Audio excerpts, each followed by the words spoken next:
There's a lot of unique races in the world. There's Monaco, Le Mans, Nordschleife 24. There's also Pamplona Bull Racing, and also Cooper Hill Cheese Rolling. The last one is rather tasty. But where motor racing is concerned, there is one that I didn't know about, and most likely you did not as well, and it is as unique, if not more unique, than the ones that I've talked about.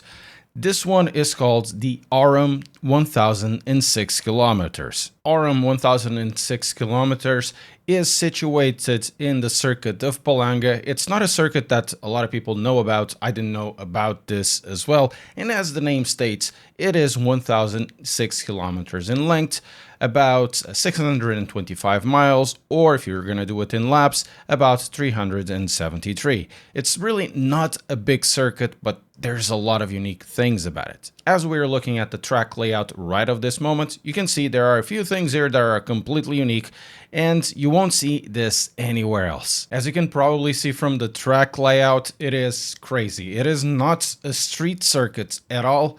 And just like Le Mans, it isn't really a permanent circuit as well. At least Le Mans doesn't have a full permanent circuit.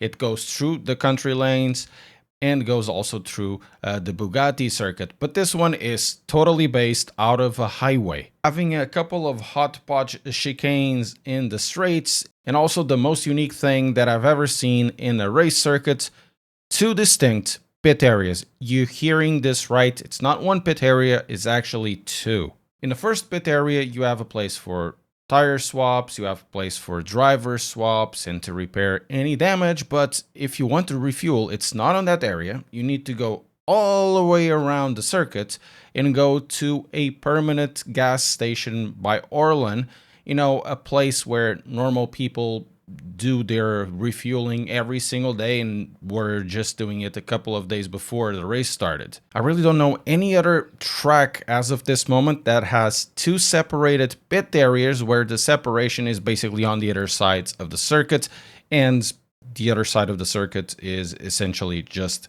a customer area in normal days. This is really unique, and I really thought that Nordschleife was the most unique track of them all. Originally, this race was founded as a multi-class race back in the year 2000, but since the year 2000, it has evolved quite a bit. From entries that started more or less as tuned cars, for example, back in 2004, an Audi RS4 has won the race, or in 2008, Spiker, you ever heard of that name? Or how long it has been since you heard that name? 2008, they won the race, but since then, it has evolved into a different type of multi-class that we are more accustomed to. So the modern race right now is more of a modern multi-class that you see everywhere else, where the top teams are professional GT3 racers, professional GT3 teams, with also some TCR cars running around with the likes of Honda Civics and as such. This led that the lap times dropped about 20 seconds since the inception, showing also that the GT3s are basically ubiquitous everywhere, and that as long as there's a piece of tarmac that can be exploited, gentlemen drivers will be here trying to, doing their own stuff. But I can't really blame them, because if I had the money, I would be doing exactly the same. I think the best way to show you how crazy this track is to use the sim, just like our drivers do when they want to qualify for racing Prodigy, and we're using Assetto Corsa with the mod that is available, so we can drive at Palanga circuit. We are in the straight, or one of the sides of the highway, first wall or first tire chicane into a very tight hairpin. We need to be very careful. The hairpin is incredibly slow into the second part of the highway, but we're going to do a small detour. This is some of the most unique things in racing right now, which is driving for a pit stop in a regular commercial track or regular commercial fuel area, which, on a normal day will be serving you beverages and probably Sucker Punch if they sell in Lithuania. Going into the clover leaf section, be very careful over here with this second hairpin. It's very easy to lock the tires and hit the wall straight on.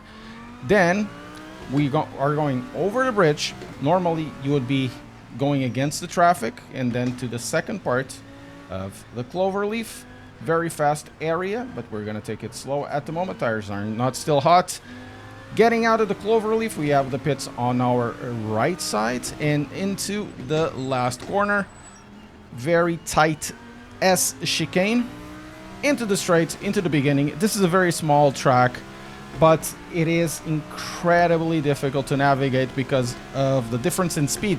Straight line speed, braking at 70, going into second gear, braking, straight line first, brakes off so we don't hit the wall. We're gonna try to pick up this BMW M8. Straight light speed, again, braking around, same area, 75-ish. Second gear, it hits the wall, it comes back. Let's try to see if we can keep him on the left. We overtook him, brake, straight line into first gear. Almost locked the tires and went into the wall of the hairpin. Going on the left. Doing the last bit of track. Okay, that wasn't very good. Could probably do better if we had more time. Braking into second, keep some momentum up, going over the curb just a little bit, and then we're back at the beginning. As you can see, this is an incredible track. As you can see, it is an incredibly crazy track for such a small layout. The layout looks simple, but there are a lot of technicalities here. The speeds are very high because we're talking about specially an armed 1006 kilometers of a multi-class race that does race with GT3s, and GT3s can reach a high level of speed. So that means that accidents can be quite dangerous in this track. If you want to follow more about Orem 1006, believe it or not, there is every year a stream that happens that has extremely good coverage. So I would highly recommend that you try to watch it next year around July 15 to 18.